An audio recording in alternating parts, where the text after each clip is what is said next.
नमस्कार दोस्तों, स्वागत है आपका हमारे YouTube चैनल सत्यम साइंस क्लासेस में। तो आज की हम लोग की जो ये वीडियो है ये एसिड बेस साल्ट चैप्टर को कंप्लीट कर रहा होगा, क्योंकि हम लोगों ने एसिड बेस साल्ट में जितने भी टॉपिक है उन सबको अच्छे से कवर कर लिया है और उसमें के जो छूटे हुए जो 2-3 टॉपिक है इसको हम लोग आज के लेक्चर में कवर कर लेंगे। इस तरह से क्लास 10 एनसीईआरटी का second chapter acid base salt भी कंप्लीट हो रहा होगा। तो आइए हम लोग इसको स्टार्ट किया जाए। इसमें एक क्वेश्चन है जो कि आपके बोर्ड के लिए बहुत ही इंपॉर्टेंट क्वेश्चन है। इस क्वेश्चन को आप लोग पहले ध्यान से समझिए क्या कह रहा है। Why should curd and sour substances not be kept in brass and copper vessel?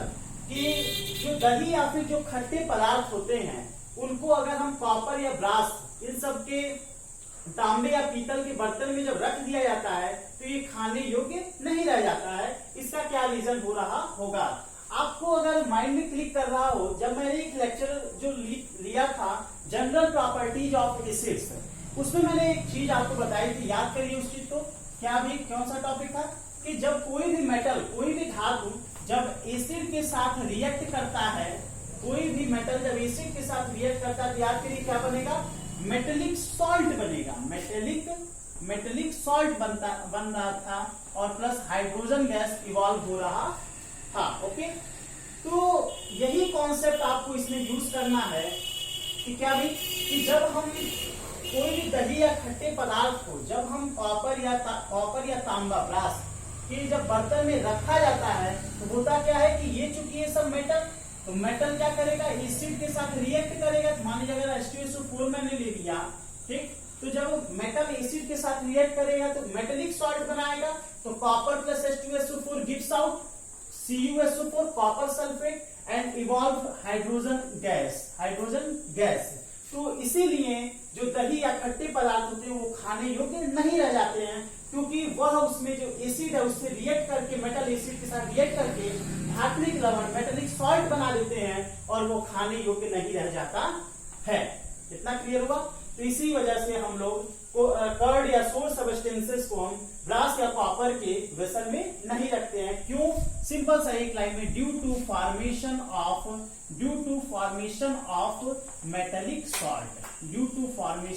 Metallic salt. केवल एक लाइन में अगर आपको आंसर लिखना होगा आप ये लिख सकते हैं। ओके, अब यहाँ पे 3 टॉपिक है, इसको भी हम लोग पहले बेहतरीन तरीके से डिस्कस कर ले और फिर हम लोग इस चैप्टर को कंप्लीट कर रहे होंगे। तो हम लोग का जो इसमें फर्स्ट टॉपिक है वो है pH in our digestive system, कि पीएच का क्या रोल होता है, क्या इंपॉर्टेंस होता है हमारे डाइजेस्टिव सिस्टम में। देखिए, जब हम लोग भोजन करते हैं तो भोजन हमारे स्टमच में जाता है, वहां पे पाचन की क्रिया, डाइजेशन का जो प्रोसेस है वो स्टार्ट होता है।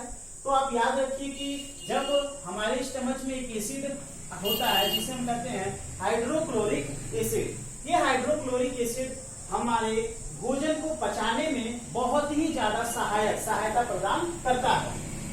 ठीक, जब हम लोग एक्सेस में ईटिंग कर लेते हैं, मतलब ओवर ईटिंग जिसे कहा जाता है, ओवर ईटिंग का कंडीशन, जब हम लोग बहुत ज्यादा भोजन कर लेते हैं तो फिर हमारे स्टमच में आपने देखा होगा पेन होने लगता है, इरिटेशन हमें होने लगती है। तो इसका आखिर क्या रीजन हो रहा होगा? इसका एक ही रीजन होता है कि जो ओवर ईटिंग होती है, ओवर ईटिंग प्रोड्यूस करती है किसी एसिड का, HCl हाइड्रोक्लोरिक एसिड जो हमारे स्टमच में होता है वो एक्सेस में हो जाता है, मतलब ज्यादा मात्रा में हो जाता है, जिसके वजह से हमें पेन, ये दर्द होना शुरू हो जाता है।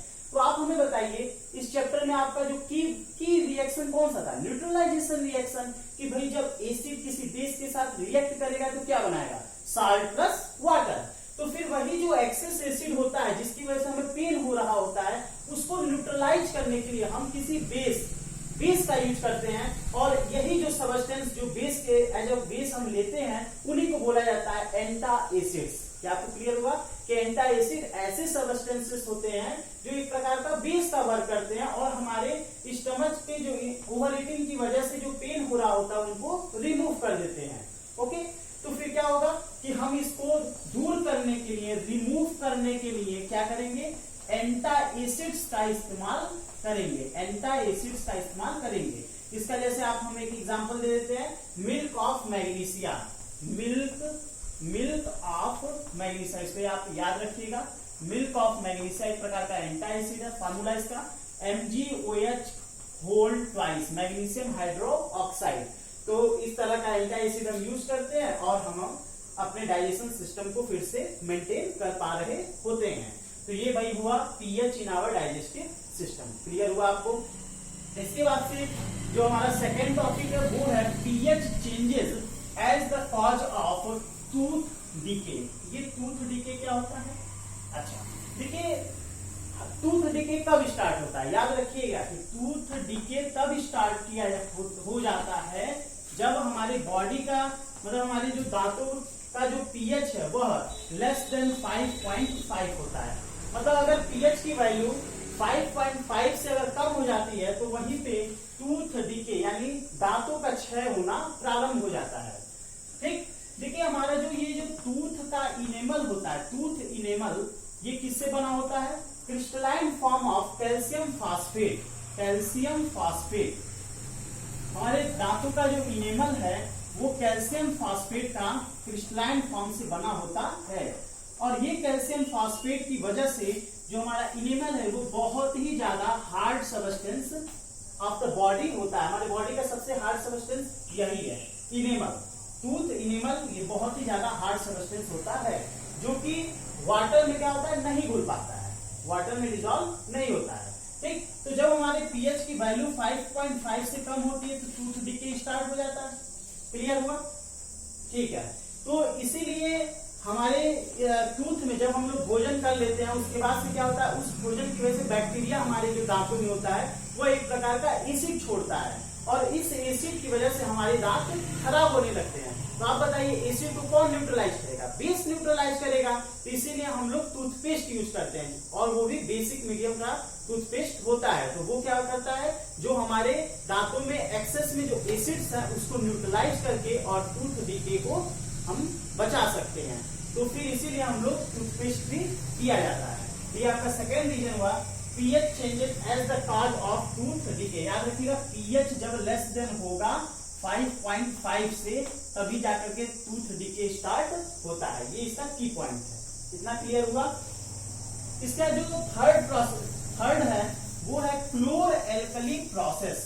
क्लोर एल्कली प्रोसेस किया जाता है कि किसे कहा जाता है? देखिए क्लोर का मतलब होता है क्लोरीन, क्लोर का मतलब क्लोरीन और एल्कली मतलब कोई भी बेस, उसी को एल्कली बोला जाता है।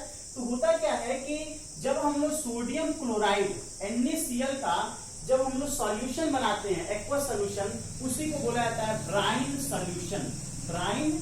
Brine solution, okay. Aqueous solution of NaCl is known as brine solution.